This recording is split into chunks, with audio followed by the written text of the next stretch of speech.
सनातनी सबसे पहले आज ये तहिया करें, कसम खाएं, अपना हो या पराया हो, छोटा हो या बड़ा हो, जाति कोई भी हो, बहादुर है तो उसके पीछे खड़े होंगे, कायर है तो उसकी जाति कुछ भी हो बहिष्कार करेंगे। ये जाति व्यवस्था अंग्रेजों ने पहला सेंसस, कास्ट सेंसस कराया और आपको लगा कि अच्छा इसे बनने में मजा है, तो एक जाति मजा ले रही थी, दूसरी जाति रो रही थी। आज वो मजा ले रही है तो वो रो रहे हैं। भारत की भूमि अनादिकाल से कर्म प्रधान रही है, जाति प्रधान कभी नहीं रही। और इसका उदाहरण देता हूं, हमारे समाज में, हमारे आदर्शों में दो ब्राह्मण ऐसे हैं जिनका जिक्र आता है। मैं समझता हूं कि हमसे भी पहले कई कितनी भी पीढ़ियां निकल गई हो, और आज की पीढ़ी, क्या हम में से किसी ने रावण को देखा है?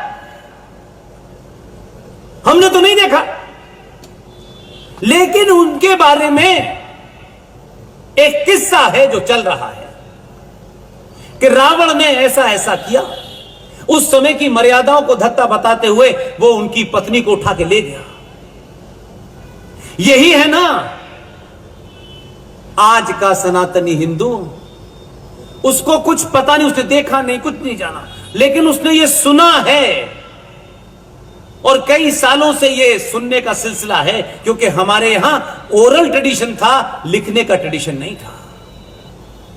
कोई भी हिंदू जब चौराहे पर रावण को जलाता है तो ये बताता है ऐसा था, ऐसा था, ऐसा। उसके मन मस्तिष्क में आज भी रावण का वो कृत्य जो उसने सुना है, देखा नहीं है, घर बैठ गया है। कोई अपने बेटे का नाम रावण नहीं रखता। कुछ लोग रावण के नाम से पार्टी जरूर चलाते हैं। आज भी रावण अपने कृत्य के कारण चौराहे पे जलाया जाता है 2022 में। और एक दूसरे ब्राह्मण हैं, भगवान परशुराम। परशुराम अपने कृत्य के कारण मंदिर में पूजे जाते हैं। इतना लंबा कास्ट का हमारे यहां सिलसिला हो गया। ब्राह्मणों पे कीचड़ उछालो, ब्राह्मणों पे सवाल खड़ा करो। अब किसी का कृत्य कोई हो, उस कृत्य के कारण आप जाति की बात करें तो मैं नहीं समझता। बुरे हर जगह होते हैं, लेकिन उस चरित्र को पहचानिए। जहां पे मैं ले जाना चाहता हूं कि आप देखिए कि भगवान राम कौन थे। उनको क्षत्रिय बताया गया, मान लीजिए कि क्षत्रिय थे, लेकिन भगवान राम ने जब रावण का वध किया तो उसके कृत्य के कारण किया। लेकिन किसी ब्राह्मण ने, आज के भी ब्राह्मण ने, यह सवाल नहीं उठाया कि इस भगवान राम को हम नहीं पूछेंगे क्योंकि इसने एक ब्राह्मण का वध किया है।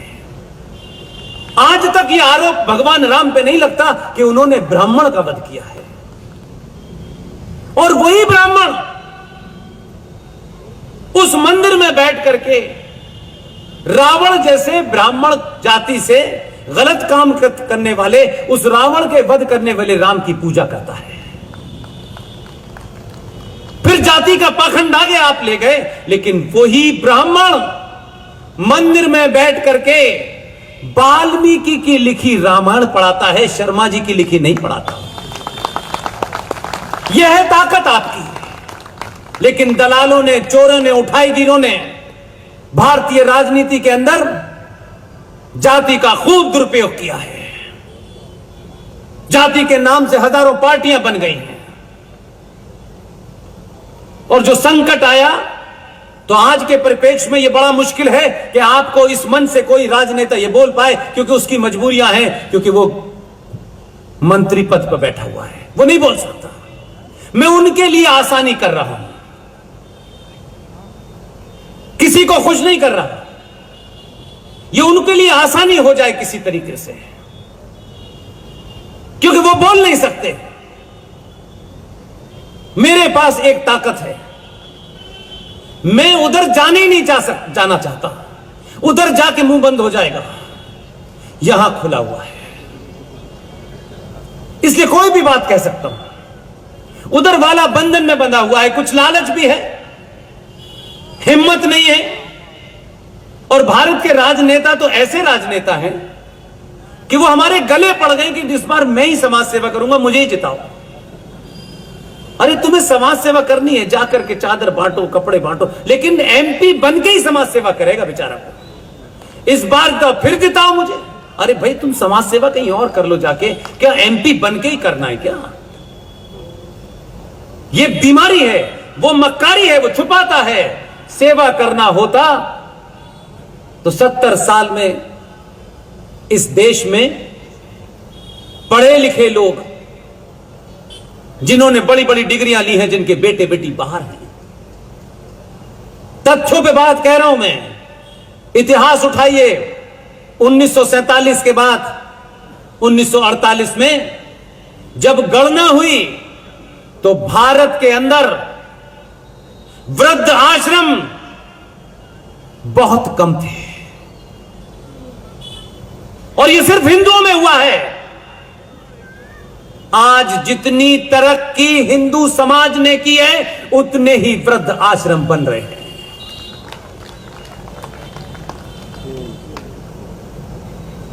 जो बाप बुजुर्ग हो गया, जिसने रिक्शा चला करके तुम्हारी फीस दी, तुम आज डिग्री लेकर के एक अंग्रेजी मैम से शादी करके घर लौटे हो, तो वो रिक्शे चलाने वाला बाप अब तुम्हारा बाप नहीं रहा, क्योंकि उसका इंट्रोडक्शन कराने से तुम्हारी नाक कट जाएगी अपनी बीवी के सामने। ये मां पुराने ख्यालों की है, इसे ड्राइंग रूम में नहीं बुलाना है यार, इसको पीता अंदर रखो। मां तुम अंदर बैठो ना। मां के कपड़े इस आधुनिक दौर के नहीं हैं, और अब ये मां बाप जो हैं कुछ खुले विचारों के नहीं हैं, इन्हें वृद्धाश्रम छोड़ आते हैं। ये 5,000 रुपए हम भेजेंगे मेरे मां बाप को पाले ना, ये शराप लगेगा उनका। जो लोग तरक्की करके ये काम कर रहे हैं, मैं कहता हूं जिसने ये वृद्ध काम किया है, जिसने ये पाप किया है कि अपने मां बाप को जिंदा होते हुए वृद्धाश्रम में छोड़ाए, क्योंकि वो बोझ निकले लगे, क्योंकि वो आपके स्टेटस से नीचे लगे, उनका भी यही हश्र होगा। हम कहां से चले थे, कहां? इसलिए हम एक अंधी दौड़ में शामिल हैं, और उस दौड़ में सिर्फ एक ही नतीजा मिलता है, पैसा पैसा पैसा पैसा। कुछ भूल हमारी माओ ने भी की है और बेटियों ने भी की है। माओ को जो भूमिका निभानी थी वो नहीं निभाई, क्योंकि मां ने भी कपड़े पहनने का अंदाज सास भी कभी बहू से सीख लिया है, इसलिए वो उस बेटी पे उनका मॉरल दबाव खत्म हो गया है।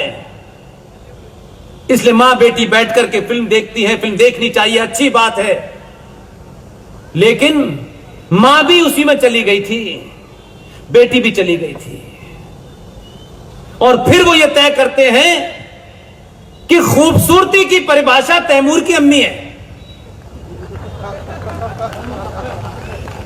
तो ना मां में करेज है, ना घर के संस्कार हैं। एक क्रीम पाउडर के विज्ञापन करने से अगर कोई खूबसूरत होता तो यही मिलता तुम्हें।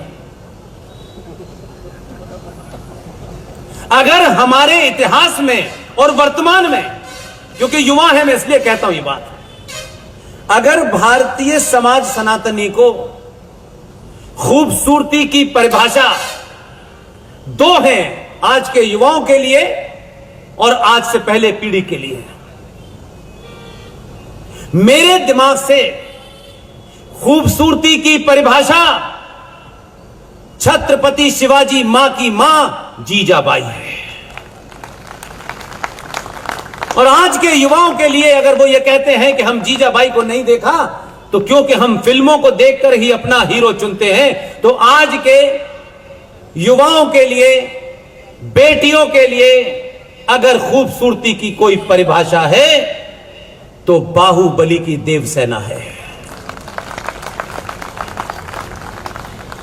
इसलिए हम इतिहास को गलत पढ़ा है, गलत जाना है, इसलिए गलत मोड़ पर आ गए हैं। और इतिहास को सही करने का सिलसिला अगर शुरू हुआ है तो ऐसे ही नहीं था कि अपने आप दिमाग में आ गया। सत्ता में पहुंचना और सत्ता में बैठना, उससे ज्ञान का कोई संबंध नहीं है, कोई संबंध नहीं है।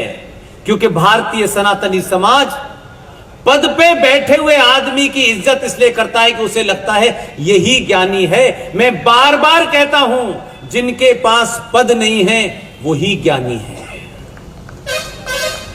किसी साधु संत, किसी पेड़ के नीचे चले जाइए, वो दादी, वो नानी जिसने साइंस नहीं पढ़ी है, उसे पता है कि नासा 1958 में नासा बना, जिसके माध्यम से कुछ लोग हिंदू मूर्ख ये समझते हैं कि दुनिया का ज्ञान हमें 1958 से हुआ।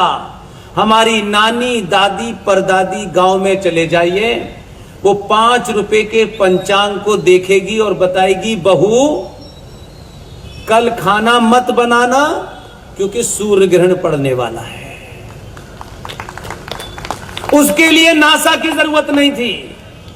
हमने अपने मूल को छोड़ दिया है, इसलिए हमें जो मूलहीन है वो डरा रहे हैं और हम भाग रहे हैं। हम कश्मीर से भाग रहे हैं, बंगाल से भाग रहे हैं, हम अलग अलग जगह से भाग रहे हैं। और आज भी कुछ स्वार्थी लोग, मैं नहीं जानता उनका क्या स्वार्थ है, इसलिए जब स्वार्थ राज से बड़ा हो जाए तो ऐसे लोगों को समाप्त कर देना चाहिए। आज भी सच नहीं बता रहे, सच का हंगामा नहीं खड़ा कर रहे। अगर मैं झांसी में खड़े होकर के आपको सच न बोलूं तो आपको लगेगा कि आपने अपने जीवन के कुछ घंटे बर्बाद कर दिए। और जब भी मेरा कोई नाम लेगा आप कहेंगे बिल्कुल झूठ बोलता है। इसलिए मैं 2 मुद्दों पर मेरे साथी, मेरे युवा दोस्त विष्णु शंकर जैन साहब, उनके पिताजी हरिशंकर जैन साहब और 5-7 साथियों का जो मैंने नाम लिया, हम सब उन मुद्दों की लड़ाई लड़ रहे हैं कि ये जो पीढ़ी है इसको ये भरोसा दिला के जाएंगे कि जिसे तुम ये समझते हो कि ये सब झूठी बातें हैं, यही साइंस है। इसलिए विष्णु शंकर जैन साहब बहुत लोगों के ना चाहने के बावजूद भी, क्योंकि लोग उनसे सवाल पूछेंगे तो हमसे सवाल ना पूछे, लिहाजा हम अपने ही पुत्र की हत्या कर देते हैं। ना ये पुत्र रहेगा, ना ये विषय रहेगा, और ना हमसे ये सवाल पूछेंगे। चाटुकारिता और लालच और दलाली इस लेवल पे पहुंच गई है। विष्णु शंकर जैन 35 साल का एक युवा, उसने जो काम किया है, मैं आप सबके सामने कह रहा हूं ये बात, अनादि अनादि काल तक उसका नाम रहेगा, अनादि काल तक नाम रहेगा। मैं बता रहा हूं, भले ये पीढ़ी उसको जाने या न जाने, लेकिन 100 साल के बाद अगर सुभाष को दफना दिया गया था तो सुभाष भारत की राजसत्ता का जो सबसे बड़ा केंद्र है, वहां 28 फीट की मूर्ति लगा करके सुभाष जिंदा हो गया है। जिस पटेल को दरकिनार किया था, उसकी सबसे बड़ी ऊंची मूर्ति है। आप कहेंगे मूर्ति लगती क्यों है? ये मूर्ति ही बताती है कि इन्होंने कुछ किया था, इसीलिए लगे हैं। इसलिए अब वो मूर्तियां नहीं लग रही जो गली गली चौराहे चौराहे थी, बल्कि लोग कह रहे हैं कि ये झांसी में भी खड़े हुए हैं, ये तमिलनाडु में भी खड़े हुए हैं। कहां कहां गई थी इनकी विजन? कहीं छोड़ा है? एक आध राज्य नहीं है, यह सब राज्य में इनकी विजन जल रही थी। तो हमारे यहां हमने जो काम करने की कोशिश की है वो सिर्फ इतना ही की है, सरकार ने ये नहीं किया, आज ये कर दे सरकार, ये कानून बना दे, वो कानून बना दे, ऐसा होगा। ये सरकारों के भरोसे जब समाज रहता है तो समझ लिए कि समाज मर चुका है। सरकार में बैठे 500-700 लोग आपको घुमाते हैं, आप घूमते रहते हैं, आज ये होगा कल वो होगा। मेरी चाहत है, मेरा मानना है, मेरा विश्वास है, जो मैं आपके सामने गली गली मोहल्ले मोहल्ले कह रहा हूं, अभी इतना समय आपके हाथ से नहीं निकला है। आपके पास बहुत समय है लेकिन बहुत समय नहीं है। अभी भी सनातनी, ये ब्राह्मण, बनिया, ठाकुर, जो तमाम ये जातियां थी, ये जातियां नहीं थी, हर आदमी अपने काम से जाना जाता था। इसलिए भगवान जब उन्होंने ये बात कही तो उनका वाक्य क्या था, परशुराम जी का वाक्य क्या था, जन्म जायते शूद्र। भगवान परशुराम कह रहे हैं, ये कोई चलता गिलता आदमी नहीं कह रहा कि मनुष्य जन्म से शूद्र पैदा होता है, अपने कर्मों से वो बनिया ब्राह्मण ठाकुर बनता है।